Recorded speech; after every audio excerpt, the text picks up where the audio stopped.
Alright, so today we're going to be learning about surface area of pyramids and cones and also spheres.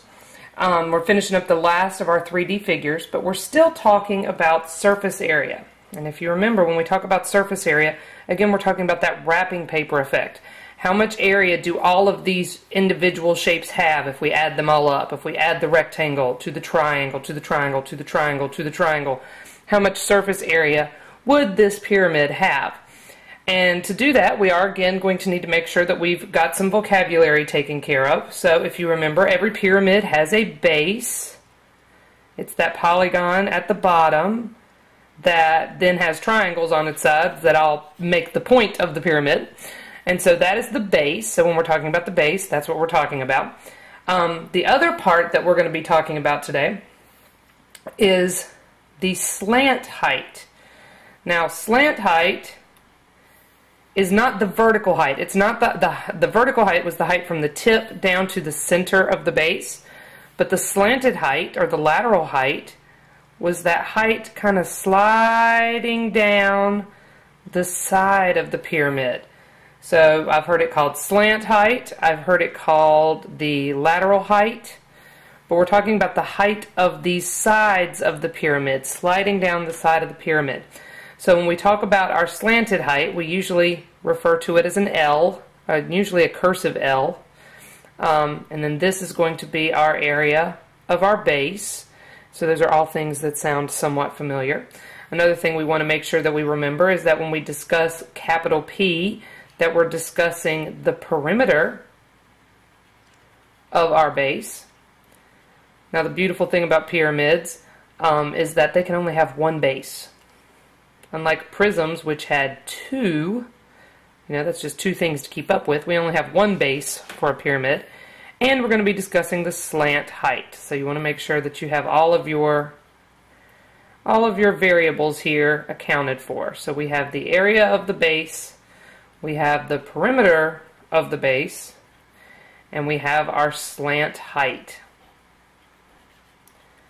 Alright. So those are things that we're going to need to remember. Now, again, just like yesterday with surface area, this is a process. We have to do one step at a time, but it all boils down to the following formula. The surface area of a pyramid or a cone, cones fall in that same family with pyramids, the surface area is equal to the area of the base, notice it's just one of them because we only have one base, plus 1/2 the perimeter of the base times the slanted height. Okay, so that lateral height, that slant height, the area of the base, and the perimeter, those all show up in this formula. So again, we're going to basically have three steps again. We've got to have our area of our base, we've got to find our perimeter, and we've got to find our slant height. So we're still going to have three steps in our process. Alright, so let's take a look at some example problems to see how that works out. Alright, so we have the following pyramid.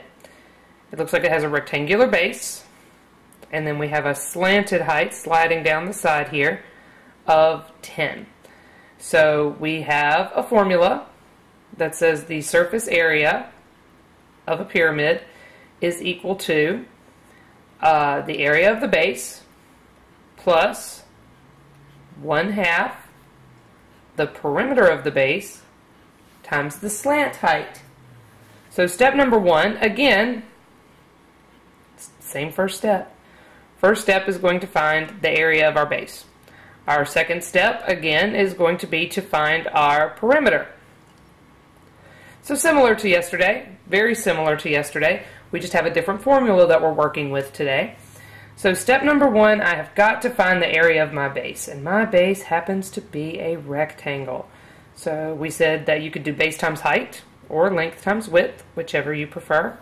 So we've got a length and a width of 8 and 6, and 8 times 6 is equal to 48 centimeters squared. So there's step number one. We found the area of our base. So here's our base down here. We found the area of our base. Alright, now Moving on to step number 2, it was to find the perimeter of our base. Well, it's a rectangle. We just got to add up all the sides. If this side is 8, this side back here's got to be 8. And if this side is 6, this side's got to be 6. So 8 plus 8 plus 6 plus 6 is 16, 22, 28. So it looks like our perimeter is equal to 28 centimeters. So now our third step is to just plug everything into our final formula. So surface area is equal to area of the base plus 1/2 the perimeter of the base times the slanted height. So we found our area of our base. That was step number 1. It's 48 plus 1/2. All right, well, we found our perimeter. It was 28. And our slanted height, sliding down the side of the pyramid over here, is 10. So again, same 3 steps. Find the area of the base. We are just finding the perimeter this time. We don't have to do quite as much as we did for lateral area, but that's cool. And then surface area, we plug in what we know here, our area of our base, our perimeter from the first 2 steps, and then our slanted height, which we get from the picture. And when we say 48 plus 1/2 times 28 times 10, we get 188 centimeters squared for the surface area of our pyramid. So we have a surface area formula. It tells us the things that we need to find. We need to find the area of the base, we need to find the perimeter of the base, and we need to find the slanted height. And then we just do our 3 steps here, plug it all into our final formula, and we get an answer. So let's take a look at a cone. Again, falls into that pyramid family, but things are slightly different. Obviously, when we discuss the perimeter of the base, we had this discussion yesterday that for a circle, we don't call it perimeter, we call it circumference. So we do still have to find that. We still have to find the area of the base. Our base just happens to be a circle. And then we still need the slanted height. So again, we're not interested in the height of, going straight up and down in the cone. We're interested in sliding down the side of the cone. So it's all the same as a pyramid. So we say that our surface area is equal to the area of the base plus 1/2 the perimeter of the base times the height. So step number 1, I need to find the area of my base, and my base is a circle. And I know the area of a circle is pi r squared. So my particular radius happens to be 3 feet. Please be careful. If you're given the diameter, make sure that you take half of it. It has to be the radius. So 9 times pi is equal to 28.27 feet squared. So that is the area of our base. Now, step number 2 was to find the perimeter of our base, which we said for a circle would actually be circumference. And circumference is equal to 2 times pi times r. So 2 times pi times 3 means that 6 times pi is 18.85. 2 steps down, 1 step left to go. So we have our area of our base, we have our perimeter of our base, and now all we have left to do is plug it into our formula. Now that we have the area of our base and the perimeter of our base, we can say surface area is equal to the area of the base plus 1/2 the perimeter of the base times the slanted height. I guess I should change that to an L because that's what we use for the slanted height. Alright, area of our base was 28.27 plus 1/2 our perimeter of our base, step number 2, was 18.85. And our slanted height, sliding down the side of our cone over here, was 12 feet. So we just need to plug that in. 28.27 plus 1/2 times 18.85 times 12. And we are going to get that the surface area of this cone is 141.37. And it was feet, so our answer does need to be feet squared. And so this is how the surface area of a pyramid would go about, very similar to the surface area of a prism. Very, very similar. 3 steps get you there. Again, can't skip any of those steps. Need to show all of those steps. Otherwise, you're not going to know where you're goofing up, or if you understand it, and this helps you memorize it, so don't forget that.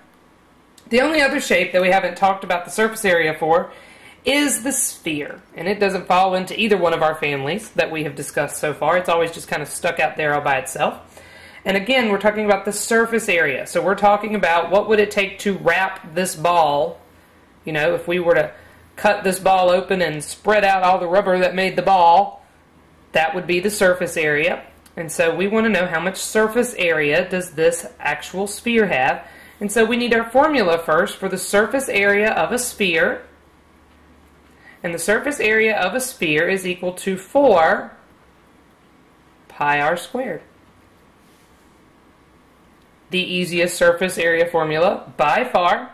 One step, straight to the answer.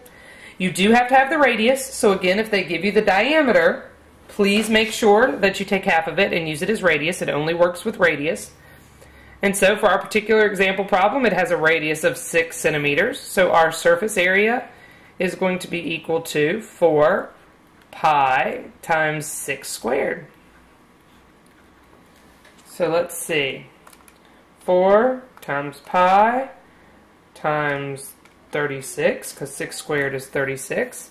And so the surface area of this particular sphere would be 452.39. It was centimeters, so we'll say centimeters squared. So that one's very straightforward. Now, again, just because it's so easy to use the formula, don't forget to memorize the formula. This whole unit, what is going to get you is if you do not bother to memorize the formulas. If you have the formulas and you know what the formulas stand for, they should be easy problems. But if you do not memorize the formulas, you are going to have a tough time. So please take time to memorize the formulas.